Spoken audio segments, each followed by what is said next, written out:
Coworkers secretly filmed me at a bar to prove I'm not disabled. Now she's threatening to expose me to our bosses. I live with chronic pain. The way I usually describe it to people who don't have it is like this. Imagine pain is on a scale from 1 to 10.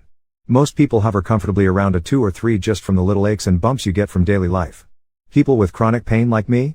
We're usually at a 6, all the time. Picture what it feels like when you step on a Lego or hit your funny bone. A sharp, sudden 8, but for me, it's like I've pulled a muscle, and the pain and discomfort won't go away.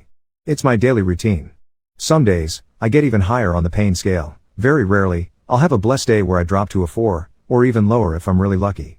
But overall, I stay active and push through.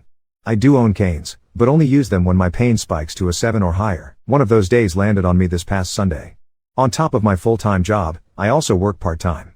Because I'm both physically and legally disabled, I made sure all my paperwork was filed with my part-time job. My car has the handicap marker on the license plate and the placard hanging from my mirror. I recently got moved to a location closer to my home, which I love. The team is great. My boss, Amy, is amazing. Casey, my coworker, and I share the same job title as assistant coordinators under Amy. The reason for my transfer was that the location expanded and needed more hands, so they brought me in. Casey has made it pretty clear she's aiming for a promotion, and everyone knows it. I've always been upfront that I'm not interested. Any promotion would mean going full-time, but I already have a full-time job. I do this part-time gig to pad my savings and because I genuinely enjoy the work. Staying busy helps with my anxiety, too. Now, Casey works hard, but she also has this habit of talking over me or jumping to take on tasks before I can get to them. Then she'll broadcast to everyone, "Oh, I handled that for you, don't worry." In the beginning, it got under my skin, but eventually, I just let it slide. Still, I went to Amy about it. I want to pull my own weight, but Casey's competitive attitude can make that pretty hard. We're supposed to split tasks evenly. Amy promised to talk to her, but honestly, nothing really changed, and I just accepted it for what it is. When I came in on Monday with my cane, I could practically feel the questions hanging in the air. I'd already emailed Amy Sunday night to let her know, but I'm a private person, so I just told everyone else that I have a condition that sometimes requires a cane. Amy was great. She gave me tasks that required little or no movement. I got everything done fast and called over the radio to ask if there was anything else I could do. Casey jumped in with a "No, I've got it," so I tackled some of the admin work that usually goes untouched. I replied, "Okay, I'll tackle the admin list, then," and she said she had that, too, but Amy cut in with a thank you to me and confirmed it would actually be helpful. I still needed my cane the next day. It was pretty much the same setup. I worked through the admin tasks, and Amy was thrilled to have everything done. She thanked me for coming in and pushing through, instead of calling out. Casey made a weird comment that she could have helped, but I just said thanks and told her I appreciated her handling the more physical tasks. We ended up walking to the parking lot together, and she suddenly asked which car was mine. I pointed it out. Then she said, "So I know you're not disabled, by the way." I stared. She repeated, "Just no cane tomorrow, okay?" "I won't tell. Just no cane tomorrow." I stood there, baffled, but I was supposed to meet my best friend, Joy, so I just left. That night, Joy and I went to the bar and had a great time. I brought my cane, but honestly, I didn't always use it. Sometimes I'd leave it at the table to walk over to the bar for another drink, or when I got up to give Joy a big hug goodbye. The next morning, my pain was through the roof, even higher than usual. Of course, I took my cane. I texted Amy to let her know I was still managing but would need tasks I could do in small bursts. When I showed up at work, Casey saw my cane and went bright red, like furious. I did my usual hellos and she completely ignored me. When we got our assignments, she snidely asked, "Well, can you handle that with your cane and all?" Amy looked at her like she had 3 heads. I calmly said I'd manage, thanked her for her concern, and got to work. Casey immediately started her racing act, beating me to every task and chiming in on the radio, "Don't strain yourself. I already handled X task, or I finished Y for you." It was nonstop. Later, we ended up leaving at the same time, and this time, she pulled out her phone and showed me a video. It was me, at the bar with Joy. "Why do you have a video of me?" I asked, creeped out. "It's proof," she said. "Proof of what?" I asked. "Proof that you're not disabled. Look at you, wounded at work, but no cane at the bar." My mind spun. This is not how chronic pain works. Of course I can stand up to hug a friend or walk a few steps to get a drink. What I can't do is crouch and organize a bottom drawer at work without a chair. I wanted to explain all the nuances, that chronic pain is a spectrum, that if she'd left the physical tasks alone I'd have done them at my own pace. But she cut me off. "No cane tomorrow. I'm serious. Or I'm going to Chad." Chad is Amy's boss. I asked, "About what?" But she was already storming off to her car. It felt creepy and aggressive, and honestly, Chad would know this is nonsense. His boyfriend has chronic pain, too. I'm not really worried about being found out, but the whole thing unsettled me. As soon as I got home, I started an email to Amy and CC'd Chad, explaining what's been happening. I get anxious and paranoid easily, so part of me wonders if I'm overreacting and making it worse, but this doesn't feel normal. I sent the email. I also texted Amy and Chad about what was going on. This morning, my pain is just as bad, about a 7, and it's cold today, so even if I wanted to leave my cane at home, I couldn't. I texted Amy again so she could start figuring out today's workflow. As for my Lego pain metaphor, I realize it isn't some medical chart. Stepping on a Lego is just a funny example for people who don't really get what living with this feels like. Chronic pain is different for everyone, which is why I tried to paint a picture. All I want is to do my job, keep my independence, and not have to justify my pain to someone following me with a camera. I saw a few comments telling me not to use the term CP. I just want to clarify, in my context, I'm referring to chronic pain. I honestly don't understand why it's come across as an issue or if it's upsetting to anyone, but I'm using it solely within that medical context, nothing else. Anyway, Amy and Chad have both responded, so we'll see how things go today. For now, I have to dive back into work. This was my first real break at my full-time job, so I just wanted to check in quickly before heading back. Update 1. Today was weirdly quiet, and that almost made it worse. I could sense that everyone knew something, even if it wasn't the full story. At the very least, they knew something was up. Normally, Casey and I run into each other during check-in, since our shifts usually overlap. But today, I had no clue when she even arrived. I didn't spot her anywhere. Turns out, they'd assigned her to the back office for other tasks, with her hours quietly reduced, while I got put at the admin booth at the entrance. They definitely took advantage of my spreadsheet and paperwork skills. I had to laugh at that, even if it felt a little like a punishment. Given everything that's happened so far, I didn't want to be caught off guard this time. So as soon as I got to work, I turned on a voice recorder app on my phone, just in case. I even set up a shortcut on my home screen to start recording quickly if things got weird. It felt a little silly at first, but that feeling was way better than being unprepared after what's happened. I barely saw Casey at all, not until the end of my shift, and even then it was just a glimpse. She looked up, saw me, and immediately turned away, full on avoidance, not even a flicker of acknowledgement. My stomach dropped. I turned away too and focused on my work. Amy, one of my managers, was supportive as always but also weirdly vague at first. I guess my face gave away my frustration because she admitted she didn't like the red tape either. She told me to be patient, that everything had to go through the right channels, official steps and all that. Amy let me leave early. She said I should still log my full hours and made it clear she and Chad were actively dealing with everything. I'm pretty sure they were texting about it the entire shift. Amy even walked me to my car and said she'd keep doing that for now, until everything was sorted out. An hour after my shift ended, I got an email from her, with Chad CC'd, confirming that tomorrow Casey would be assigned admin duty in the back office again unless something changed, and that we were to have zero interaction. With the long weekend coming up, I figured all the behind-the-scenes stuff would be happening in the background soon. Then I found out Casey had already presented her evidence. That included the video she'd shown me before, plus another from just the day before, Wednesday. Apparently she filmed me at a local winery during Wine Wednesday. There's a clip of me getting up to grab a bottle a few steps away, and later, another of me standing up and doing a little celebratory dance after winning a tabletop game. That really messed with my head. When did she start recording me? How long has this been happening? I could maybe chalk it up to coincidence once. Okay, sure, same town, whatever. But twice? 2 different days, 2 different places? That's when my uneasiness moved from paranoia to something much more real, unsettling. I'm honestly starting to wonder if this might be something for the police, as some people have suggested. I hate that I'm even considering it, but what other options are there, really? Right now, I'm typing this from a bar. Not the same one as before, thank God. Still local to the school, teachers come here all the time, and it's Thirsty Thursday, with a happy hour discount if you show your school ID. Joy is here with me, and a few more friends are on their way. Joy was even around during my shift, just in case I needed backup. But my head is absolutely on a swivel. So is Joy's. I can't relax the way I usually would. I keep scanning the room, half by instinct, and any time someone gets too close or stands facing me, I look up, expecting to see Casey. It's unnerving, more than anything. I'm still trying to process all of this, and the confusion is driving me crazy. I keep wavering between telling myself maybe this is nothing and then this really doesn't feel normal. For now, I'm documenting everything and following HR's guidance, but I hate how small and watched this is starting to make me feel, and that I feel the need to record every moment, just in case she shows up again. At least I'm safe tonight. I'll be staying at Joy's. I'm not alone, and work is keeping us separated for now. I don't know what tomorrow will bring. For now, unless something absolutely crazy happens, I won't update until this is resolved. Wish me luck. Just now, I replied to a follow-up email from HR. They'd asked some recurring questions. All my answers pretty much boiled down to the same thing. I have never, directly or indirectly, invited Casey anywhere. We aren't friends outside of work, and we've never socialized one-on-one. They also asked if I feel safe at work. Right now, yes, management has taken steps to keep us separated and has been supportive. I haven't been alone at all at work.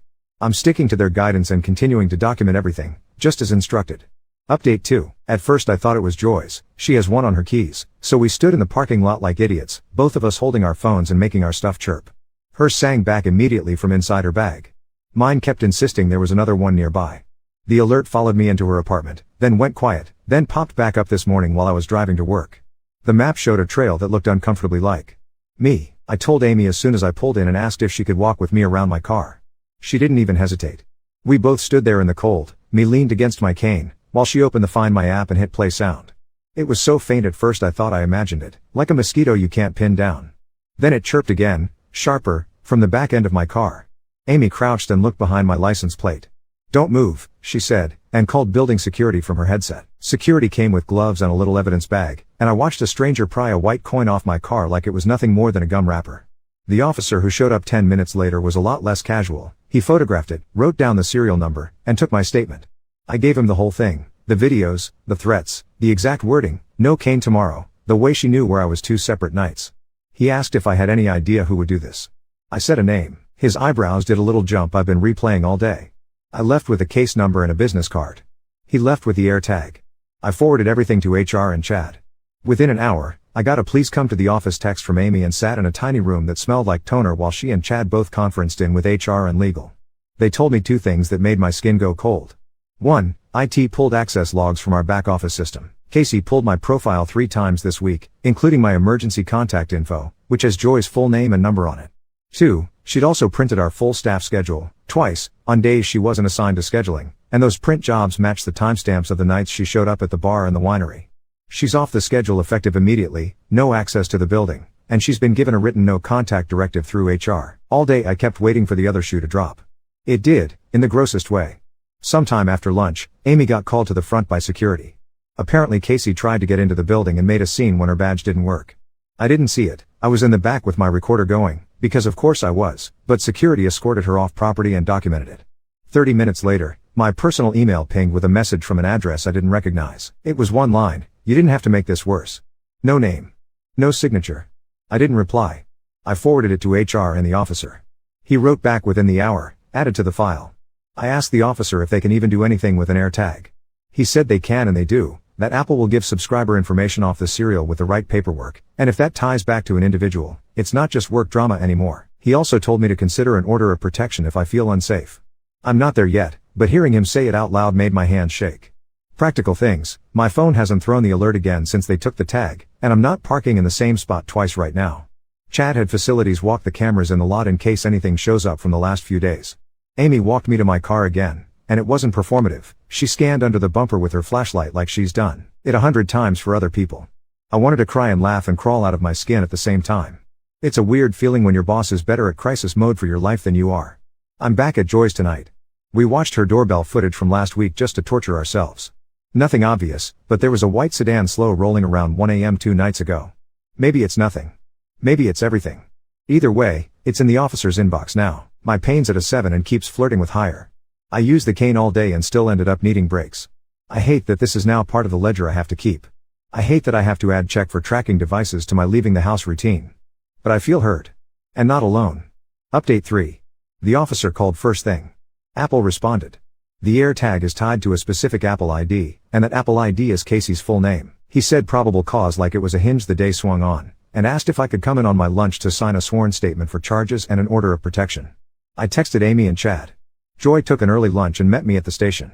The statement took forever even though it was just my own life spelled out in black ink. Every quote, every date, every place I remember being seen. He stapled my phone screenshots to the back, her email, the air tag alert, the HR notice with the no contact line highlighted. He handed me a packet for the courthouse. "If you want a temporary order today, go now," he said. I did. The courthouse smelled like dust and copier toner, the way every courthouse does. A clerk showed me where to fill in the addresses, both my jobs, Joy's full name. The judge signed the temporary order an hour later. It bars her from contacting me or showing up within 500 feet of me, my work, Joy's place. There's a hearing date in 2 weeks for a permanent order. The clerk asked if I needed a deputy escort back to my car. I said yes before my brain could say no. When I came out, my phone was lighting up. "Chad, we're done here." HR made it official. Termination for gross misconduct, immediate trespass notice on all properties, final check mailed. Legal told me they'd already forwarded the access logs and print jobs to the officer. Amy sent a separate text. I'm parked 2 rows over. Flashers on. I'll walk you. She did. She popped my trunk and checked behind my plate like it was muscle memory. By afternoon, the officer emailed again with a line that made me dizzy and angry and relieved all at once. They served a warrant on the Apple ID, and the subscriber phone number and billing matched Casey's personnel file. He said he'd requested a warrant for her phone, too, because location data will fill in the gaps you can't. He didn't say what the charge would be. He didn't have to. The subtext was loud. This isn't work drama anymore. Security pulled more footage from our lot, and the white sedan from Joy's doorbell showed up in our cameras 2 nights ago idling along the curb by the employee entrance. They couldn't get a clean plate at first, but facilities found a second angle and sent the stills to the officer. It's not her car. It's registered to her cousin. The officer said it doesn't matter if she drove it or borrowed it or asked him to. Tracking someone without consent is the act, and the Apple ID doesn't change owners just because the car does. Late afternoon, a deputy knocked on Joy's door and asked my last name to confirm. He'd just come from Casey's place. Served, he said, tapping the folded paper in his pocket. If she contacts you, call us, don't engage. He didn't say whether she argued. He didn't have to. His jaw said enough. I wish that was the end of the day. It wasn't. At 5, my personal email pinged again. Different burner address this time. Same voice. You are ruining my career. No greeting. No signature. I forwarded it to the officer without a word. He called me instead of writing back. Thank you, he said. That's a violation. We'll add it to the report. Hearing him say the word violation out loud about someone else and not me did something strange to my pulse. Work did a thing I didn't know they could do. Legal sent me a formal trespass letter with my name on it, telling me that if she shows up at any property, it's an automatic 911 call and they'll prosecute. The letter went to her, too. Amy asked if I felt up to a quick, quiet shift at the front desk where I could be behind glass with a panic button. I said yes, then took the bus instead of driving because I couldn't stop thinking about my bumper. She met me at the stop and walked me in. 2 hours into the shift, the winery owner from Wine Wednesday called the work line and asked for me by name. For a second I panicked. Then he said, "Hey, this is weird, but a woman was in here yesterday asking us to pull your receipt and footage. We didn't, but I got her on our camera and sent it to a friend at the bar. They said you were dealing with something. I just wanted to make sure you're all right." He described her. He didn't have to. I thanked him. He emailed the still to the officer. It was her in the white sedan's driver's seat with her head craned toward the door, like she was already rehearsing denial. Joy and I went back to my apartment after my shift with 2 of our coworkers following in their car. It felt symbolic and ridiculous and necessary. I did a slow loop around my own living room like I was trying to remember where my plants go, then sat on the floor and cried into my dog's neck until he huffed and put a paw on my knee like, enough. Joy checked my windows. I checked my phone. No alerts. No chirps. No messages. Just the quiet hum of my fridge. My pain is still up there. Cold air and adrenaline are a bad cocktail. I used the cane all day and still had to sit on a rolling stool to do part of check-in. Amy made a point of saying, "Thank you for the work," into the radio where I knew everyone could hear. It mattered. It put something normal back into a place that hasn't felt normal in days. The hearing date is on my calendar in 3 different colors. The officer said to expect a call from the prosecutor next week. HR sent me the number for counseling through our EAP and told me to expense rideshares for a while. I accepted, even though the part of me that swallows things whole wanted to say I'm fine. Update 4. I thought today would be paperwork and waiting. It started that way. The prosecutor called while I was still in line for coffee, voice steady in that I live in emergencies way. She walked me through what they're filing, harassment and unlawful tracking, and a violation if anything else comes in, and asked me to write a short statement about how this has changed my day-to-day. I wrote it on my lunch at Amy's desk, the good pens, the scratchy legal pad. I wrote about the way my phone's chirp lives in my body now, about the way I count the space between cars when I walk to any door. I slid the paper back to Amy and her face softened. She scanned it like she was memorizing a map. They had me at the front again, behind glass with the little cutout at the bottom. Quiet, fluorescent, the kind of shift where you notice the hum of the heater and how the salt from the parking lot crunches under everyone's shoes. My pain had been sitting like a stubborn 6 all day, loud but manageable with the cane and the stool, and I'd settled into the rhythm of badge beep hi thanks. I was halfway through logging a delivery when a shape twitched at the edge of my eye. White sedan. Parked sideways across 2 visitor spots, nose pointed at the doors. Even from behind glass I felt the static of it, the way your body knows a storm before you see the first bolt. The driver leaned forward so far it looked like her neck forgot where to stop. I didn't even think. My hand went to the button under the counter and held it until the light went from red to green. Security answered my buzz like we'd rehearsed. Front. Now. Amy appeared out of nowhere. She didn't ask, she looked where I was looking and her mouth went flat. Radio chatter turned sharp and crisp in my ear. White sedan, visitor lot, and one of the guards slid in front of me like a wall. The sedan idled. The driver put a hand up to shield her eyes. She did not get out. She was close enough I could read the shape of her jaw. I did a weird thing. I counted tiles in the floor to keep my hands from shaking. One of the kids from maintenance popped in, and when he registered what was happening he planted himself behind the guard and stayed. Another body between me and the glass. Blue and red bounced off the entryway like a bad club. One patrol car slid in behind her, then another from the other side, boxing her in neat as a picture. She reached for something on the passenger seat. The officer rapped on her window with a knuckle that said don't. 20 seconds later her door opened and I watched them read from a piece of paper I have a copy of in my own bag. Temporary order. The words bounced at the edge of the intercom and turned into a watercolor, but I didn't need to hear to understand. Hands. Behind. Back. She did that open-mouthed performative shock I've seen in toddlers and bad actors, then flicked a look at the building like she could will me to appear. I sat very still and stared at the water stain on the ceiling. It is shaped like Nebraska. I never want to forget that. When the officers took her, the air deflated. One of the guards exhaled loud enough to fog the glass. I realized my fist was still pressed to the panic button and peeled my fingers off one by one. Amy came around the side and asked if I wanted to go in the back. I did, and I didn't. I stayed. It felt important, in a small and stubborn way, to keep doing my job in the exact place she tried to make feel like a target. It would have been enough, but it didn't stop there. My full-time boss called an hour later. Someone had emailed the general office inbox a neat little odyssey about my fraud, sent from a burner that didn't even bother to change the font. He sounded tired and furious. He said HR had already flagged it, legal had it, and to be aware they'd be monitoring campus entrances, with an extra pair of eyes for a while. He said, "We believe you," before I could ask him to, and I put my head on my forearms and breathed around the knot trying to climb up my throat. The prosecutor called back within the hour to tell me the patrol report was already in her queue. The violation at work meant an easy ad. "It strengthens everything," she said. I know that's cold comfort. But it does. Security found something else when they walked the lot after. Not another tag. God, no. But while they were checking the camera angles they pulled up a clear shot of the plate this time when she pulled in. The cousin's car again. The officer emailed me that he'd spoken to the cousin. He admitted she'd taken it last night.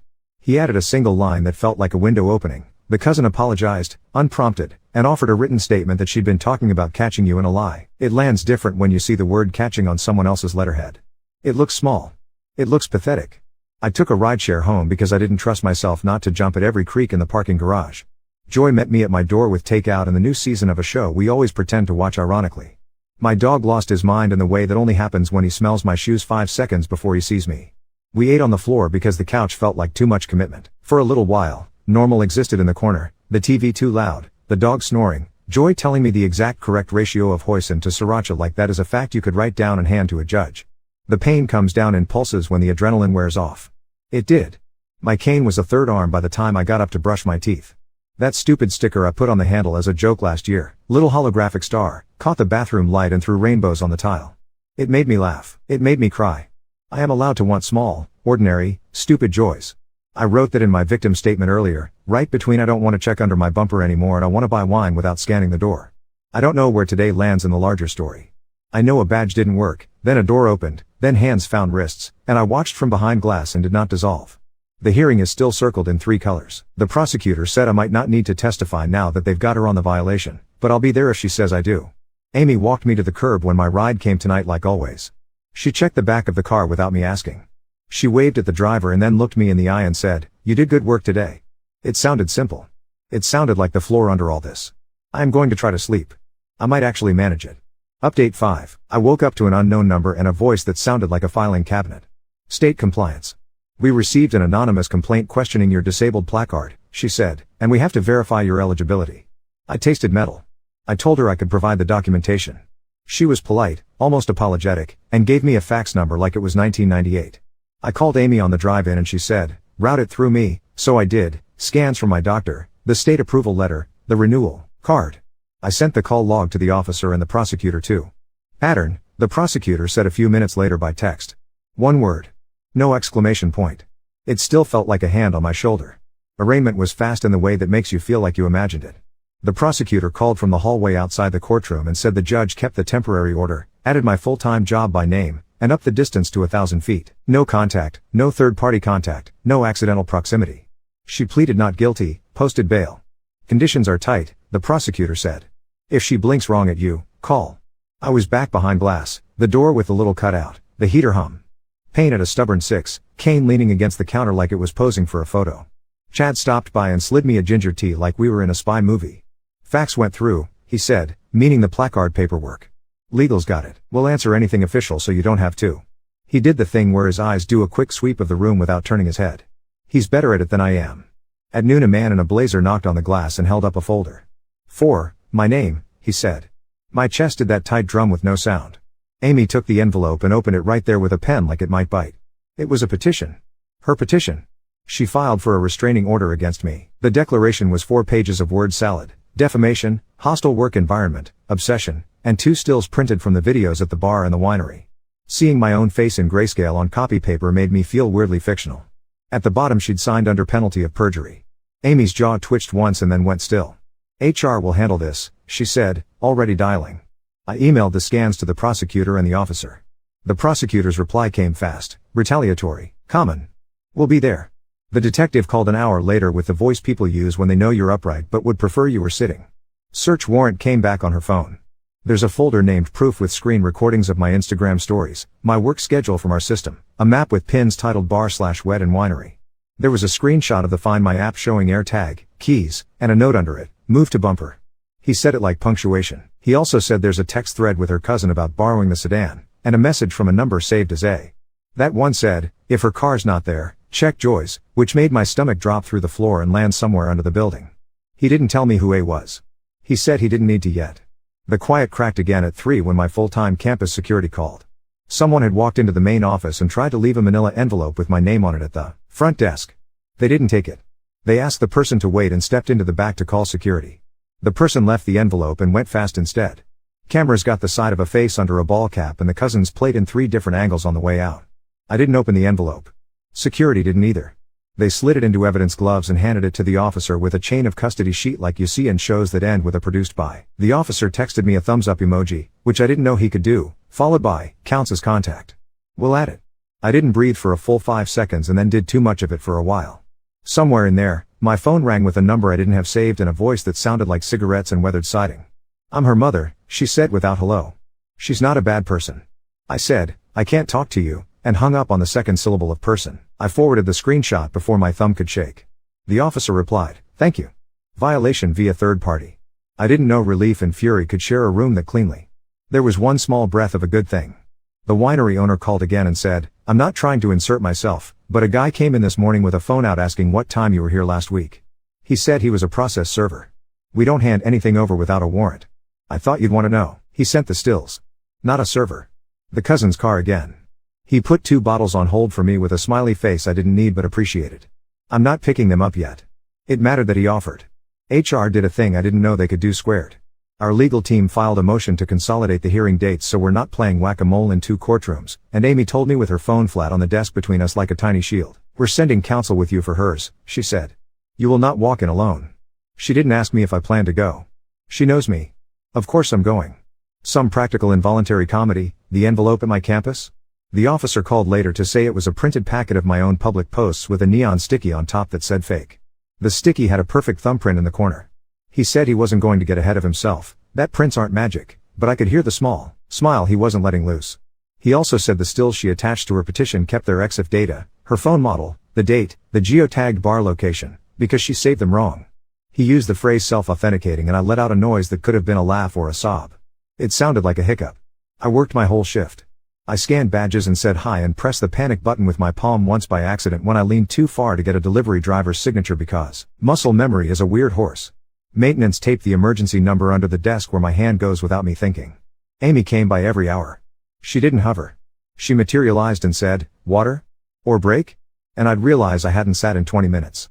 Pain hovered at a 6 and threw sparks when I stood too long. The cane kept catching the light off the sticker and throwing constellations on the floor. Orion on tile. Nebraska on the ceiling. The universe, bureaucratically local. Joy picked me up in a rideshare with a driver who had a stuffed penguin on his dash wearing sunglasses. It felt like being blessed by a small, ridiculous saint. My dog vibrated when I came in and then leaned his full weight into my shins like he was trying to ground me through my bones. We ate cereal for dinner and watched a 15-minute compilation of extremely short cats doing extremely long jumps. The world shrank to a couch, a dog, a spoon clinking a bowl. The prosecutor called once more before 9. She said the judge set a status conference for tomorrow morning because of the new violations. I'll appear, she said. You don't need to unless you want to. I asked if the letters and the mom call in the envelope changed anything big. They make my job easier, she said. I know that doesn't make yours easier. But it will. She asked how I was sleeping. I told her the truth. Better last night, maybe better tonight. I told her my pain was steady and loud but not winning. She said, good, and meant it. I don't know what tomorrow looks like. I know the sticker on my cane is still throwing stars. I know Amy will check the bumper without being asked. I know there's a chair behind glass with my name on it and a panic button under my palm that works. I know I'll show up. I keep showing up. That's the whole story right now, beneath all the suddenly legal words and stamped papers. I keep showing up.